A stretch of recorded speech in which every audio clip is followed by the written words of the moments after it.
नमस्कार, welcome back to ask doctor Dutt. पिछले episode में हम बात कर रहे थे अच्छा डॉक्टर कैसे सेलेक्ट करें।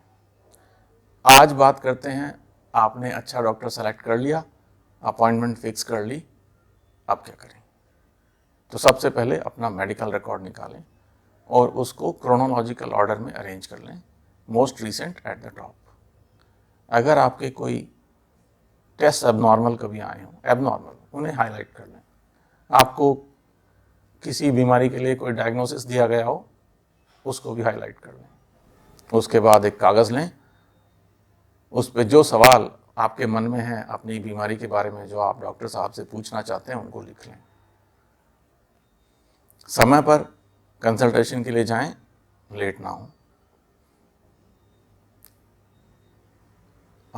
अब जब आप कंसल्टेशन चैम्बर में डॉक्टर के पास बैठे हैं तो एक बात का ध्यान रखें, ये एक प्रोफेशनल कंसल्टेशन है। आप अपने दोस्त से बात करने नहीं जा रहे हैं। आपने जो फी पे की है उसके बदले में आपको 5 मिनट का समय मिला है, उसका यूज करें, वेस्ट ना करें। आपको एक जोक सुनाता हूं। एक पंडित जी ने बोर्ड लगाया हुआ था, 500 रुपए में 2 प्रश्नों के उत्तर। एक सज्जन पहुंचे, बोले पंडित जी प्रश्न पूछने। पंडित जी ने कहा पैसे जमा कराओ। अरे करा देंगे जी। नहीं, पहले कराओ।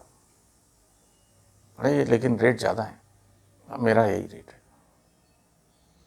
कुछ कम ले लो। नहीं, हम कम नहीं लेते।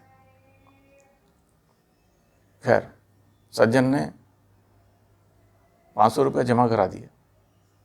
फिर चिढ़ते हुए बोले पंडित जी, ये 500 रुपये में 2 प्रश्न कुछ महंगे नहीं है क्या? पंडित जी ने कहा हाँ महंगे हैं, अब दूसरा पूछो। ऐसा ना करें, उन 5 मिनट को वेस्ट करने से आपको ही कंसल्टेशन ठीक नहीं मिलेगी। सबसे कॉमन प्रॉब्लम जो मैंने देखी है, पेशेंट अपनी बीमारी बताने की जगह अपने एक्सप्लेनेशंस और अपने डायग्नोसिस ही देने लगते हैं। फॉर एग्जाम्पल, हाँ जी आपको क्या तकलीफ है? हाजमा खराब हो गया। क्या हुआ? कुछ हजम ही नहीं हो रहा। नहीं हुआ क्या?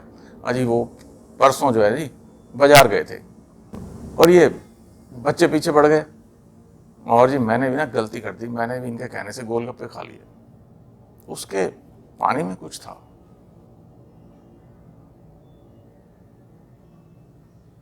बस तब से हाजमा खराब चल रहा है, कुछ हजम नहीं हो रहा। हुआ क्या है? क्या तकलीफ है? तकलीफ ही तकलीफ है जी, बस कुछ हजम ही नहीं हो रहा। कितने सेकंड खराब हो गए? इतने। कोई इंफॉर्मेशन डॉक्टर को मिली? नहीं। इससे कहीं अच्छा है आप सीधे सीधे अपनी प्रॉब्लम बताएं। डॉक्टर साहब 3 दिन से बुखार है, 2 दिन से खांसी थी, आज पीले रंग का बलगम भी आने लगा है। आगे जो सवाल होंगे डॉक्टर साहब अपने आप पूछ लेंगे। आप सीधे टू द पॉइंट जो सवाल पूछे जाएं उनका जवाब दें, अपनी एक्सप्लेनेशंस बिल्कुल ना दें। हाँ, कुछ बातें हैं जो आप ज़रूर बताएं, डॉक्टर साहब अगर पूछना भूल जाएं तो भी बताएं। जैसे अगर आप डायबिटिक हैं, आपको हाई ब्लड प्रेशर की समस्या है, आपको किसी भी दवाई या किसी और चीज़ से एलर्जी है, आप स्मोकर हैं, अल्कोहलिक हैं, कोई ड्रग लेते हैं, आप अगर किसी chronic infection, tuberculosis, HIV, hepatitis B या किसी भी और क्रोनिक इन्फेक्शन से पीड़ित हैं, ये जानकारी ज़रूर दें।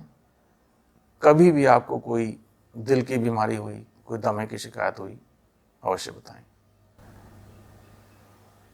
या आपकी कोई कंप्लेंट्स हों जो इस बीमारी से रिलेटेड ना हो लेकिन होती हों, जैसे बुखार के लिए गए हैं, लेकिन आप सीढ़ी चढ़ते हैं तो एक मंजिल भी नहीं चढ़ पाते, सांस फूल जाती है। हाँ, ये बहुत दिन से है, लेकिन ये भी बताएं, सिर्फ मेंशन करें।